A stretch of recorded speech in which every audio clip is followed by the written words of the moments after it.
Okay guys, a bit late doing the preview this week, so I'm actually running a bit short of time, so I might dash through it pretty quickly. As we can see, rail's at 6 metres, furthest been out in about a month, so you'd imagine it's fresh ground, so should probably favour leaders, as every other meeting has in the last month or so. Soft 5, it's meant to be like 28 degrees tomorrow. No rain at all forecast, so clear sunny day. So I reckon by the end of the card you'd almost be looking at a either a firm 2 or good 3, to be honest. So, but if we try and work out tracks, we'll go mad. So anyway, the first I found, actually I'll look at race 5 there. The first race, oh look here, pretty open, to be honest. Number of chances. Classic Western appeared to have its chance last week, still went okay, and this is definitely easier as well, make its own luck on speed. Me Tony trialled very well, drawn awkwardly. WT actually trialled very well. If we have a look at its trial, where are we? WT. So trial behind City of Dreams, ran second. Patina Arena third, had a soft trial. Il Regalo ran fourth in the trial. Like, they're 3 of the best 3-year-olds in the state. Actually, forgot it was at Longford on the 24th, and I'm pretty sure it was trial 5. Bit sad that I know that, but oh yeah, that's it. Here it is here, WT.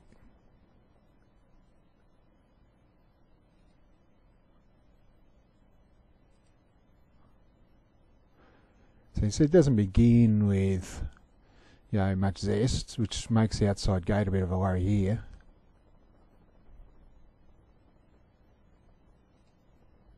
So we'll just watch the end. So we've got City of Dreams here, who came out and dead set bolted in last week. Patina Arena having a very soft trial. And here's Il Regalo, will be favourite in another race on the night. So the other 3 have trialled better, but it's still, a bit of merit in the run, like it's holding its ground. So I reckon he might actually be the best horse in the race. He's just, from the draw, it's difficult to make a overly strong case for him, but still run well. Both the GGs in the same race last time. Bulldog definitely went better. Farward's one who's been ultra consistent on the synthetic. It's been very sort of one-paced and hard-ridden on the synthetic. Might appreciate the return to turf, but tough race. I'll probably leave it alone. Forced to pick one, I'll probably just have an interest. WT. The second, typical maiden race for the fillies and mares. Amber in Paris resumes back to the 1200. Never runs badly. Lovely Lady, Princess of York, finished almost together the other day. Princess of York was very good, first up from a year off, draws barrier 1. Probably slightly gets the nod. There's one here, GG's Liberty, ran well in a weaker main. She's no star, but she's, you can see by figure form, she's pretty honest. Probably get each way odds about her. Might just go and have a quick look at the replay. Hey, GG's Liberty.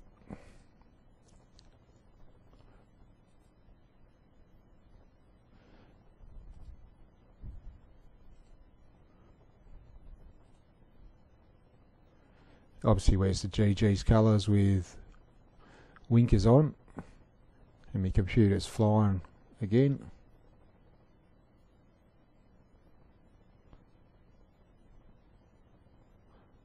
So here she is here, and I might just pause it here in a second. So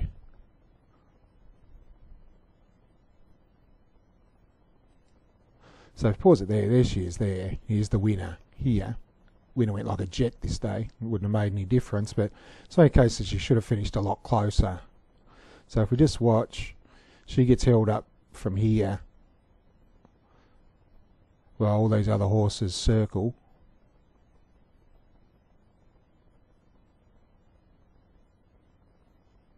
And so it was 3 lengths in front of the winner, still held up behind runners. And by the time she gets out, she's 3 lengths behind the actual winner. And she doesn't savage the line, she boxes on okay into 4th. Yeah, I said that she's honest, she'll race in the first 4 or 5. I think you can do worse than have an each way bet on her, but the winner was super impressive that day.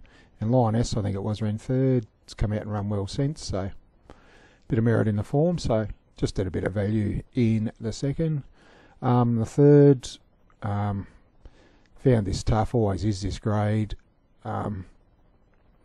Hugo, probably a bit stiff in a similar race last time, but draws very awkwardly. Claim certainly helps.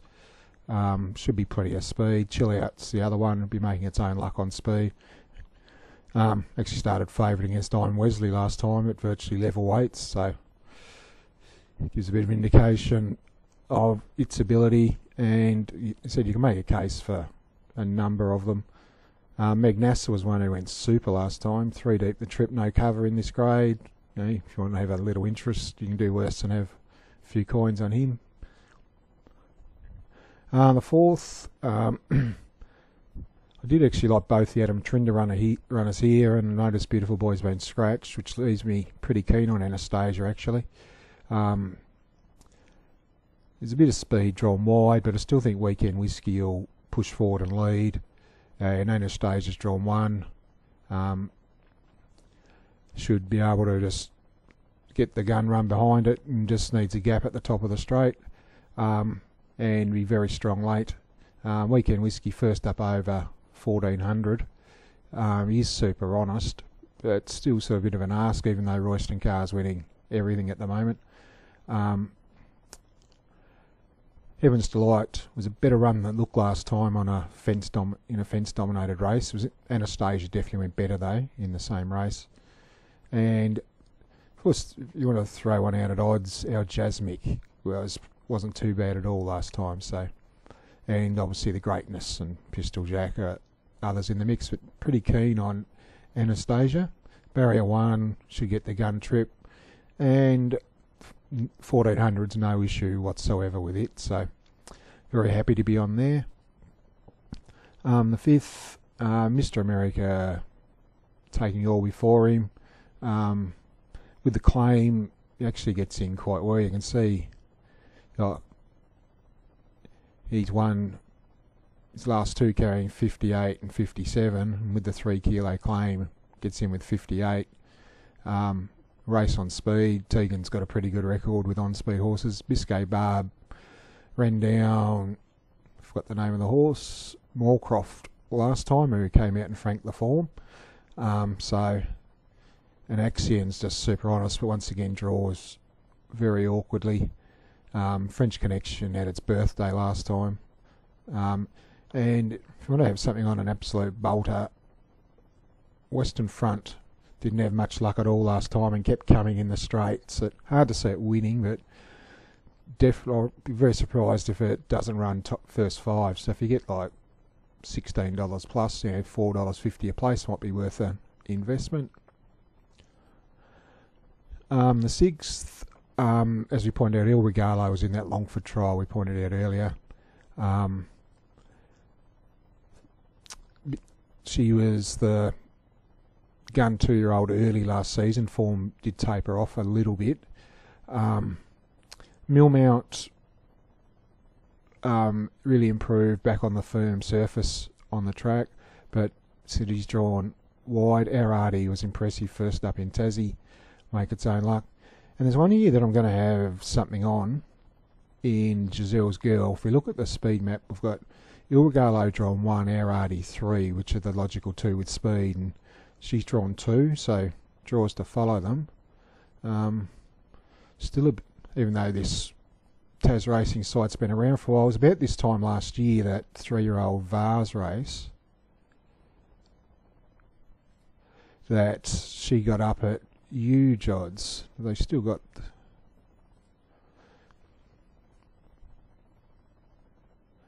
Where's the dates? You can see this is her first up run last time in. She's first up here. She was second behind Life on the Wire. Yeah, that's pretty good form. And this is the race here, the 3-year-old Vars on a good 3. Beat Chill Out, Hard Empire, Count Montague, all very handy horses. You know, she's $22.90. It just goes to show the amount of form she's got, and she maps to get a gun trip. So I think she drew in close here. Yeah, she's last here, but as I said, these are flying machines. Like GG Double D, Chill Out, Count Montague, Hard Empire, it is out wide. I think it's, can't think of the Brunton horse there. Yeah, but you know, this is the colour of horses that she beat. This is right on 12 months ago.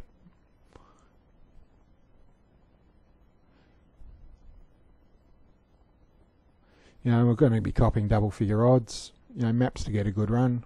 Trial was pretty good the other day as well. I did get all the favours here, but as I pointed out, it's a very high class race, this.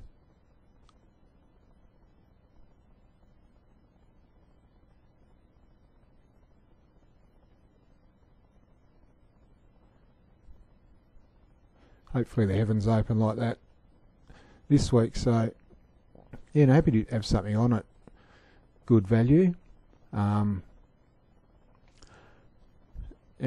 where are we? So if we go to race 6, have they done the speed map thingy?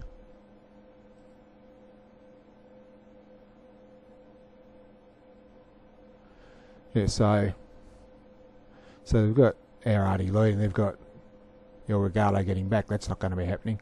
So these are in barrier order. So I use Giselle's Girl. So I've got those two with the speed. So I can see her settling there. And these two are going to be sort of virtually first and second favourites. So they're going to cut her right into the race. So you have more the place than the win. I reckon we'll get a good run for our money at odds. Stablemate Rise Magic's one that I tipped last time, and didn't have the best of luck, but still would have hoped, you know, for a bit better. And Silver Road was pretty good last time as well, without luck, but once again draws very awkwardly. And as we point out, Millmount's drawn the outside, so if he gets any luck can certainly win, but happy to be on Giselle's Girl at odds. And in the last, a lot will come down here to how the track's playing. As I said earlier, it's going to be stinking hot again, and the one constant with that is that the track tends to bake during the day, and it becomes virtually impossible to make ground. And Fragment's going to probably be spotting Happy Halloween 3-length start on the turn, I'd guess. And if the track's anything like it has been the past month or so, it's very difficult to see that happening. Like Happy Halloween was 3 deep with trailed Lord Da Vinci all the way in the Newmarket, only got beaten just over 2 lengths, so it drops back to benchmark 72 here. Outside gate's not an issue with him. It's actually a blessing in disguise, as he takes 2 or 3 strides to get going and can then accelerate and look to cross them. Fragment was a good thing beaten in this grade last time, but normal course of events when horses are moral beaten is they start massive unders at their next start, but he can certainly win. Just a bit concerned how the track's played. Merrick's Beauty wasn't far behind Happy Halloween in the Newmarket, but never had an easier run. Solomon's Song, no luck in an easier race. And Trusted Warriors won if it happened to rain. Can't believe it, I said that, as a rain for a month, but he's a dead set swimmer. So if the weather happens to break and the track becomes rain affected, just jump on Trusted Warrior. But very happy to be on Happy Halloween. He'll be making his own luck.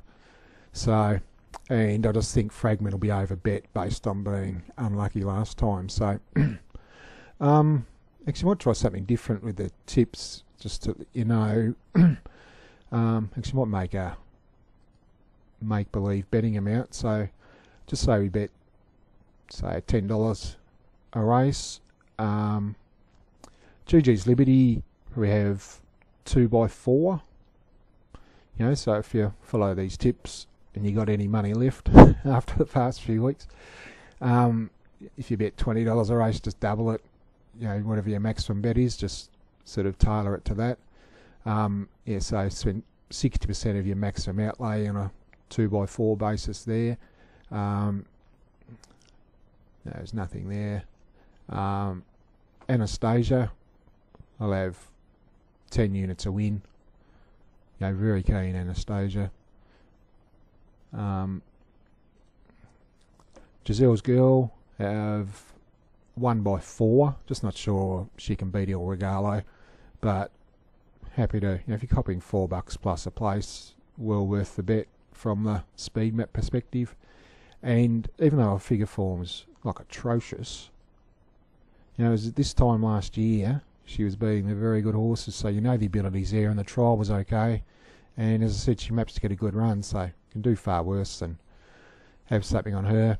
And what would say, 8 units, $8 Happy Halloween in the last. So just confirming, race 2, it was 2x4 GG's Liberty. Race 4, it's $10 a win Anastasia. Race 6, it's 1x4 Giselle's Girl. And race 7, it's 8 a win Happy Halloween. So, you know, guys, we'll wrap it up there. Yeah, so until next week, we'll catch you. Let's hope we've got something to play with. But thanks again.